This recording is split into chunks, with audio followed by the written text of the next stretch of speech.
और वहीं राजधानी भोपाल के 4 प्रमुख रास्तों से 11,000 ई रिक्शा हटाने के लिए अब पुलिस सड़कों पर उतरेगी। ये 4 रूट हैं: VIP road, link road number 1, link road number 2 और नर्मदापुरम रोड। अब इन रास्तों पर ई रिक्शा नहीं चल सकेंगे। ट्रैफिक व्यवस्था को बेहतर करने के लिए कदम उठाया जा रहा है। ऐसे में हजारों ई रिक्शा चालकों की रोजी रोटी का संकट मंडरा रहा है। लेकिन सवाल है कि मध्य प्रदेश के इंदौर, भोपाल जैसे प्रमुख शहरों में ऐसे हालात क्यों बने?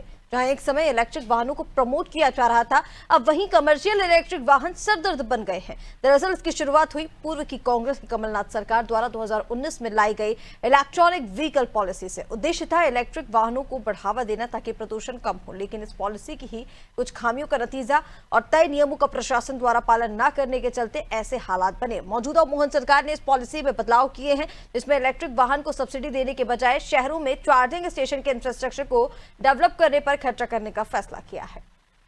नीति में रूट परमिट पहले आओ पहले पाओ के आधार पर, नतीजा एक ही रूट पर भीड़ और ओवर सैचुरेशन की स्थिति बन गई।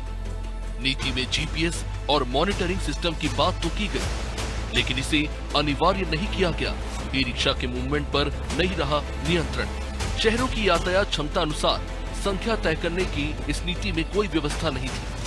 स्थानीय निकायों को संचालन और निगरानी का अधिकार तो दिया गया, पर इसके लिए ठोस कार्य प्रणाली या जवाबदेही तय नहीं की गई। नीति में नए मार्गों को समय समय पर जोड़ने की बात कही गई, लेकिन पुराने मार्गों पर अधिक ई रिक्शा, कुछ इलाकों में तो सेवा ही नहीं। नीति में ई रिक्शा चालक के लिए केवल ड्राइविंग लाइसेंस की शर्त, सार्वजनिक परिवहन के लिए प्रशिक्षण या टेस्ट की अनिवार्यता नहीं।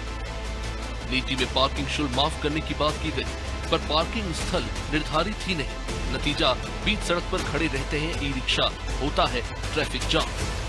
टैक्स और रजिस्ट्रेशन में छूट देकर ई रिक्शा को प्रोत्साहित तो किया गया, लेकिन नियंत्रण के लिए कोई समानांतर नीतिगत प्रणाली नहीं बनाई गई। तय नियमों का पालन कराने में प्रशासन की सुस्ती भी प्रमुख वजह है।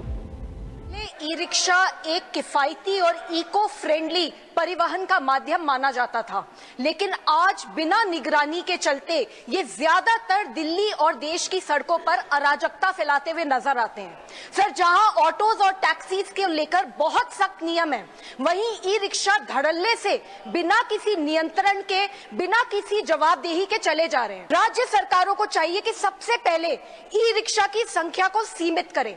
ई रिक्शा के वाहन और चालक दोनों का लाइसेंसिंग होना चाहिए। रूट निर्धारित होने चाहिए, स्टैंड निर्धारित होने चाहिए। जितने अवैध चार्जिंग पॉइंट्स चल रहे हैं ई रिक्शा के, सबको बैन करना चाहिए, बंद करना चाहिए। और सबसे जरूरी बात, अगर कोई नियम तोड़े तो उसके ऊपर सख्त से सख्त कार्यवाही होनी चाहिए। सर, केंद्र सरकार को चाहिए कि राज्य सरकारों की इस इशू पे जवाबदेही तय हो। सर, हमें सुविधा चाहिए, लेकिन सिस्टम के साथ।